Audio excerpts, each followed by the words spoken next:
कल मेरी Mercedes Benz 8 महीने पुरानी गाड़ी जो 10,000 किलोमीटर भी नहीं चली, 55 लाख रुपए की गाड़ी 30 की स्पीड पे नोएडा से वापस वर्कशॉप तक आई है चल के। क्यों? क्योंकि उसके अंदर जो फ्यूल है वो खराब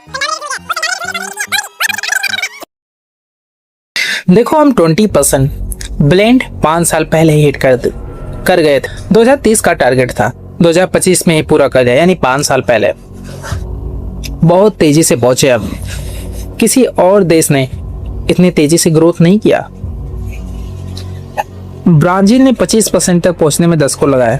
यूएस से 15 सालों में 10% पर ही अटका रहा। वहां 15 साल हो गए और वो 10% से ज्यादा नहीं बढ़ पाया। अमेरिका में कौन लॉबी बहुत ताकतवर है, फिर भी वे 10% से आगे नहीं बढ़ पाया, क्योंकि उन्हें पता चल गया कि 10% से ज्यादा इथेनॉल इंजनों को नुकसान पहुंचाता है, फ्यूल इंफ्रास्ट्रक्चर पर असर पड़ता है, जिसके कारण कीमतें भी बढ़ती है। और हमने 20% को स्प्रिंट करके पीछे छोड़ दिया। वो स्प्रिंट, वही तेजी, वही है जो अब हमें भारी पड़ रही है। इंजन की हालत देख ही रहे हैं, कहाँ से न्यूज़ें आ रही हैं। अगर धीरे धीरे किया होता तो शायद प्रॉब्लम्स आती नहीं, लेकिन उनसे निपटने का समय भी मिल जाता। अगर प्रॉब्लम्स आती भी तो उससे निपटने का हमें थोड़ा टाइम तो मिल जाता। यहाँ तो समस्या आई और समाधान से पहले ही अगली प्रॉब्लम आ गई। पहली प्रॉब्लम थी कीमत।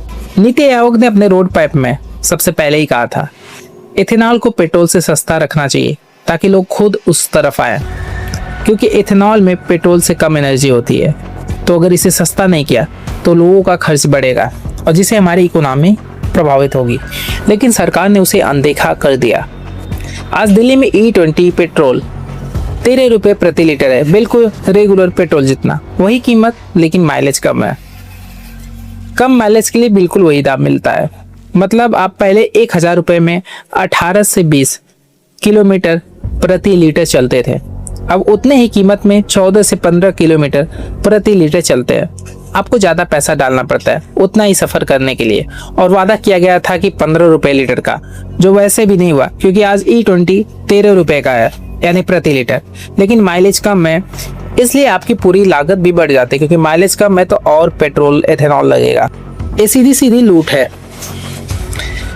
जब मुझे कम माइलेज का ईंधन मिल रहा है तो उसकी कीमत कम होनी चाहिए, मगर नहीं, बिल्कुल वही कीमत, और मेरी जेब ढीली हो रही है, मतलब जेब से ज़्यादा पैसा लग रहा है। दूसरी प्रॉब्लम है इंजन को नुकसान। इथेनॉल क्या होता है कि हाइग्रोस्कोपिक है, यानी ये हवा से नमी सोख लेता है। अब आप सोचिए, अगर आपके गाड़ी के टैंक में पेट्रोल के साथ 20% इथेनॉल है और वो इथेनॉल हवा से नमी सोखता है, तो जो मॉइस्चर है आपके गाड़ी के फ्यूल सिस्टम में चली जाती है।